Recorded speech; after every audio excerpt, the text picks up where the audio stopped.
Hi friends, welcome to my channel tele online class. आज की video में हम अपना GSTR 1 कंटिन्यू करेंगे। मैंने एक टॉपिक उसमें आपको बताना था, सेल्स टू SEZ जोन।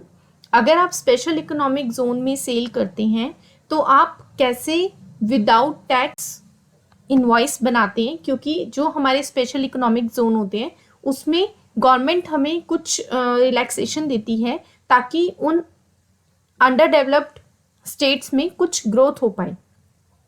जो इन्वेस्टर्स हैं वो वहाँ पर बिजनेस के लिए इन्वेस्ट कर पाए एंड वो स्टेट्स भी, वो एरिया भी ग्रोथ कर पाए। ओके, तो हर एक स्टेट में, मतलब कुछ इंडिया में भी बहुत सारे स्टेट्स हैं जिनमें कुछ एरिया में SEZ एरिया है। तो वहाँ पर अगर आप ट्रांजेक्शन करेंगे, वहाँ पर आप कोई भी डील करेंगे तो उसमें आप अगर अंडर LUT बॉन्ड सेल करते हैं तो आप कोई भी टैक्स कलेक्ट नहीं करते एंड गवर्नमेंट को कोई टैक्स पे नहीं करते हैं। ओके, जैसे मैंने आपको LUT बॉन्ड के साथ एक्सपोर्ट करना बताया था, आप मेरी एक्सपोर्ट वाली वीडियो देख सकते हैं जिसमें मैंने विद LUT बॉन्ड एक्सपोर्ट किया था। तो उस केस में मैंने टैक्स नहीं लगाया था एंड कोई भी टैक्स कलेक्ट करके गवर्नमेंट को पे नहीं किया था। तो उस केस में क्या हुआ था कि मेरी जो ट्रांजेक्शन थी ना, वो मेरी यहाँ पर शो हुई थी एक्सपोर्ट इनवॉइसेस में, क्योंकि उस टाइम मैंने एक्सपोर्ट किया था विद LUT बॉन्ड। उसको हम जीरो रेटेड सप्लाई कहते हैं। जीरो रेटेड, मैंने आपको कहा था जब मैं नील रेटेड, एग्जेम्प्टेड और नॉन GST गुड्स करवाई थी तो zero rated supply nil rated नहीं होती है।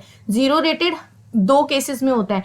फर्स्ट केस जब हम एक्सपोर्ट करते हैं अदर कंट्री में under LUT bond, and second जब हम SEZ जोन में सेल करते हैं, स्पेशल इकोनॉमिक जोन में हम जब सेल करते हैं विद LUT बॉन्ड, उस केस में हमारा जीरो रेटेड सप्लाई होती है। ओके, तो हमने एक्सपोर्ट तो कर लिया था विद LUT बॉन्ड। अब अगर हम SEZ में करेंगे सेल तो हम तब भी विदाउट टैक्स कैलकुलेशन कर सकते हैं। तो उसके लिए मैं आपको डायरेक्ट ट्रांजेक्शन करके बताऊंगी एंड यहीं पर जो भी लेजर्स रिक्वायर्ड होंगे हम लोग बनाएंगे। ओके, तो सबसे पहले मैं F8 सेल्स पे आ रही हूँ एंड यहाँ पर एक न्यू पार्टी बना रही हूँ। सपोज नोएडा में मैंने एक एरिया जिसको मैंने सेल किया कोई भी अपना प्रोडक्ट, वो मेरा SEZ में आता है। ठीक है, यूपी में नोएडा है, वो हमारा स्पेशल इकोनॉमिक जोन है। तो हम क्या करेंगे, यहाँ पर मैं कोई भी कंपनी लेती हूँ, रावल प्रोजेक्ट्स के नाम से मैंने बनाया और इसके आगे लिख दिया नोएडा। इसको मैंने सेल किया, ये अंडर SEZ आता है। यहाँ पर स्टेट मैंने ले लिया यूपी, उत्तर प्रदेश, एंड उसके बाद यहाँ पे रजिस्ट्रेशन टाइप रेगुलर लिया। यहाँ पे पार्टी का GSTN नंबर लिख दिया। सेट ऑल्टर GST डिटेल्स को यस करते हुए ना आपसे यहाँ पर पूछता है पार्टी टाइप क्या है, तो यहाँ पर पार्टी टाइप में आपने SEZ डाल देना है। ओके, पार्टी टाइप में आपने यहाँ पे SEZ डालना है। तो आपको यहाँ पर पता होना चाहिए SEZ का मीनिंग क्या होता है, स्पेशल इकोनॉमिक जोन। हमारे इंडिया में बहुत सारे स्टेट्स ऐसे हैं जिनमें कुछ ना कुछ एरिया जो है वो SEZ होता है, स्पेशल इकोनॉमिक जोन के अंडर आता है, जो अभी डेवलप नहीं हुआ है।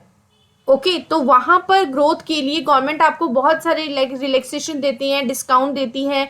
जो भी बिजनेसमैन वहां पर इन्वेस्ट करते हैं उनको बहुत सारे डिस्काउंट्स मिलते हैं ताकि वो वाला एरिया जो है ग्रोथ कर पाए, डेवलप हो पाए। तो उस एरिया को बोला जाता है स्पेशल इकोनॉमिक जोन। इसीलिए हम यहाँ पर with LUT bond without tax transaction करते हैं। ओके, अब देखिए मैंने पार्टी टाइप ना SEZ ले लिया यहाँ पर। ओके, अब हम यहाँ पे जब सेल्स लेजर में सेल्स लेंगे, यहाँ मुझसे टैक्स क्लासिफिकेशन डिटेल्स पूछता है। मैं यहाँ पर चाहूँ तो मैं सेल्स टू SEZ के नाम से एक न्यू लेजर भी क्रिएट कर सकती हूँ, जो स्पेसिफिक SEZ की सेल के लिए ही यूज करूंगी मैं। बट अभी मैंने तो स्टार्टिंग से ही सेल्स को कॉमन रखा है, सेल का लेजर कॉमन बनाया है, तो मैं यहाँ पर यूज कर सकती हूँ क्लासिफिकेशन डिटेल। यहाँ पर इसको मैं चेंज कर सकती हूँ। अगर आपके पास ये नहीं आ रहा है तो आपको F12 प्रेस करके इस ऑप्शन को ना यस कर लेना है, modified tax rate details of GST, इस ऑप्शन को आपको यस कर लेना है। एंड यस करने के बाद यहाँ पर स्पेस की प्रेस कीजिएगा ना, यहाँ पे नेचर ऑफ ट्रांजेक्शन्स आ जाती है एंड यहाँ पर sales to SEZ LUT bond, देखो यहाँ पे आपको शो कर रहा है नॉर्मली नील रेटेड, एग्जेम्प्टेड और टैक्सेबल। ये तो सेम ही है, जब मैं टैक्सेबल कर रही हूँ तो ठीक है, यहाँ पर टैक्सेबल लग जाएगा। लेकिन अगर मैं विद LUT बॉन्ड कर रही हूँ तो फिर ये मेरी जीरो रेटेड सप्लाई है। उस केस में मैं यहाँ पर LUT बॉन्ड के साथ सेल कर रही हूँ। ओके, तो मैंने यहाँ पे क्लासिफिकेशन जो है नेचर ऑफ ट्रांजेक्शन चेंज कर दी है।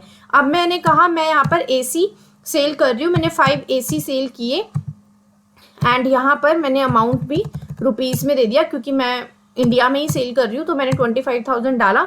एंड अगर अब मैं यहाँ पे टैक्स एप्लीकेबल करवाऊंगी तो आप देख सकते हैं मैंने IGST लिया है, मैं दिल्ली टू यूपी सेल कर रही हूँ, नोएडा में सेल कर रही हूँ, बट मेरा IGST यहाँ पर एप्लीकेबल नहीं हुआ है। ओके एंड यहाँ पर अगर आप रिपोर्ट्स देखना चाहते हैं आप Ctrl+O कर सकते हैं, GST टैक्स एनालिसिस डिटेल के लिए Alt F1 कीजिए एंड आप देख सकते हैं यहाँ पर मेरा कोई भी टैक्स एप्लीकेबल बैकएंड पे भी नहीं हुआ है।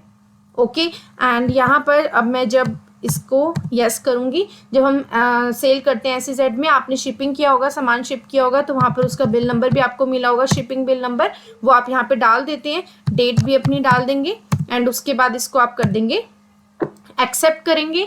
ये मेरा ओवरराइड होगा, O करके मैं प्रेस करूंगी क्योंकि यहाँ पर मॉडिफिकेशन किया है मैंने नेचर ऑफ ट्रांजेक्शन में, तो मैं O प्रेस करके एक्सेप्ट कर रही हूँ। एंड अब मैं इस रिपोर्ट को चेक करना चाहती हूँ तो GSTR1 में ओपन करती हूँ एंड GSTR1 ओपन करने के बाद आप देख सकते हैं B2B इनवॉइस में मेरे पास रावल प्रोजेक्ट शो हुआ है। क्यों? क्योंकि रावल प्रोजेक्ट रजिस्टर्ड डीलर था, मैंने उसके रजिस्टर्ड में GST नंबर भी डाला था, बट मैंने यहाँ पे टैक्स एप्लीकेबल नहीं किया, तो इसलिए ट्रांजैक्शन मेरी यहीं पे आएगी रजिस्टर्ड डीलर होने की वजह से, बट हमने SEZ में सेल किया है तो हमारा टैक्सेबल नहीं होगा।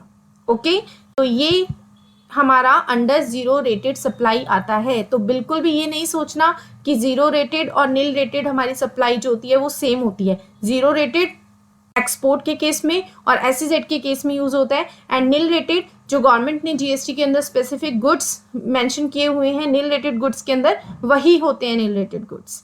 ओके तब तक के लिए आप ये चीज़ क्लियर कीजिएगा। GSTR1 हमने कंप्लीट कर लिया है।